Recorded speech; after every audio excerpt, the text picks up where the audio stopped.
Early morning brings me to the small mountain town of Okabe, where I join a group of children heading to school along the Old Tokaido.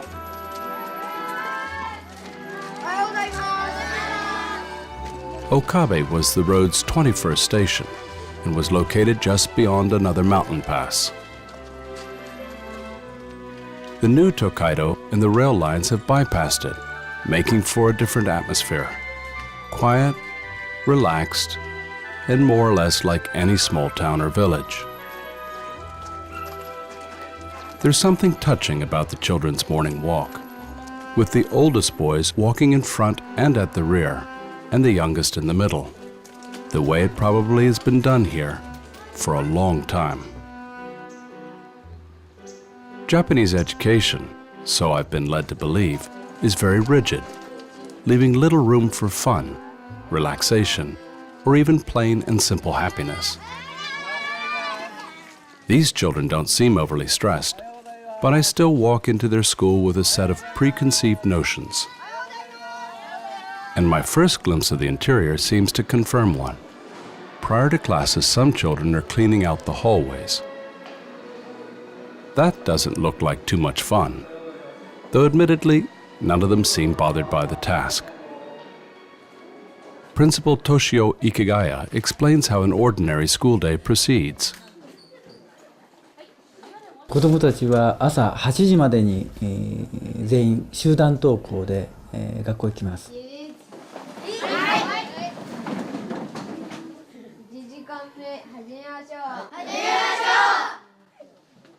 で、午前中は4時間授業を行いまして、それから給食を食べます。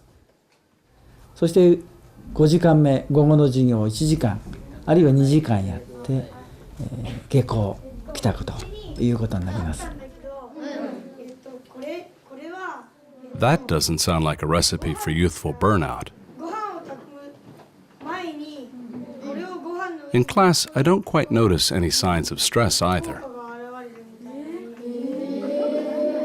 Instead, the children seem to have fun with their little show and tell, with all of them actively and audibly participating. This is just a normal classroom, like one can find, or rather would hope to find, anywhere in the world.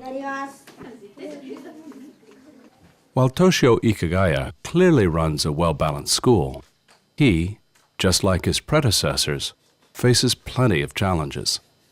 本校もそうですが、日本の教育は40人で1クラスになっています。でも集団の中で一斉に授業を行いますが、そこが大きな日本の教育の課題かもしれません。This approach is both strength and weakness, not only in Japanese education, but probably in Japanese society overall. A great deal of importance is given to the group, which, since choices have to be made, sometimes comes at the expense of the individual. Being part of that group is something that needs to be learned as well, not as part of a course or a set of rules, but as a result of the atmosphere of respect and cooperation I clearly sense here. Meanwhile, the school lunch has been delivered. Tomohiko Oishi is kind enough to give me a ride towards Fujieda, the Old Tokaido's next station. Somewhere along the road, I should pass the 200-kilometer mark, meaning about 300 to go. At the current rate, that should take another 10 days or so, more or less what it would have taken Tokaido travelers in the past. By today's standards, that is slow, but I've become used to the pace. It is simply part of the trip and the idea behind it. Besides, getting off the beaten path like this is certainly more interesting than counting billboards on a highway. But Route 1 is never far away. Before long, we merge back onto it and enter Fujieda, once the Tokaido's 22nd station. Somewhere near this crossing was the town's actual post station, immortalized in Hiroshige's image of Fujieda. It shows the Tonya, the heart of the post station. A group of porters has just arrived. They're tired, wiping the sweat off their backs. A merchant is talking to an official who's entering porterage fees in a ledger. The station supervisor, seated to the right, overlooks the activity. It is a lively scene, a snapshot really, which Hiroshige managed to freeze for posterity.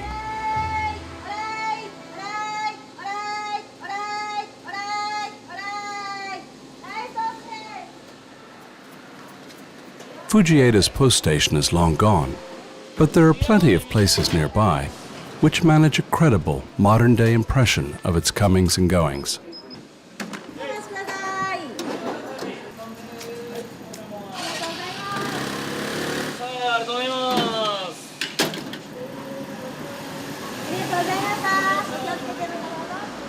It is just a short ride from Fujieda to Shimada, the Tokaido's 23rd station. The town gained notoriety along the Tokaido of old because here, the Oi River crossed the old road's path. There were plenty of rivers that needed to be crossed when traveling from Edo to Kyoto, but the Oi River stood in a class all by itself. Shimada historian Katsumi Hirakuchi explains. やはり一つはね、この川、今静かなんですけども、必ず年にね、三月ぐらいの間、そうですね、6月から9月ぐらいまでのね、間っていうのは、雨季でね、水が増水してね、時々ね、川止めといって、人が渡っていけないからね、川を渡らせないように止めちゃうんですよね。そうすることで、旅の計画が狂っちゃいますよね。でもそういうことがですね、旅の人はここで長く逗留するとお金も使わなくなっちゃうしね、いろいろな面で苦労します。Hiroshige liked to depict river crossings, and this one must have been a dream come true. His view of Shimada shows a bird's-eye view of a daimyo's entourage arriving along the riverbank and waiting to be carried across. There were several hundred porters working the riverbanks who carried 5, sometimes 6,000 people across per day. And they made good money doing it. 膝からちょっと上になるとそこのところがね、4段階になって一番深いのがね、大体この父のあたりですね。父をちょっと越したところぐらい、この脇を通したぐらいの深さ、それ以上深くなると川止めになっちゃったですね。でそこの一番深いところで96文と言いますね。その当時の昔のお金ですよね。まあ今のお金ですとちょっとこう無理に当てはめますとね、96の30倍ぐらいですね。Shimada did good business during Edo times. And to its credit, the city hasn't forgotten that. Unlike so many other Tokaido towns, it kept part of its former inn district and restored it. But what's missing are the travelers. In the past, thousands of people would have been mingling here, waiting for a crossing, or trying to find a place to eat or sleep. But that was long ago. Today's Tokaidos no longer wait for rivers. The roads that once did now lie deserted. Their travelers gone, their stories long forgotten.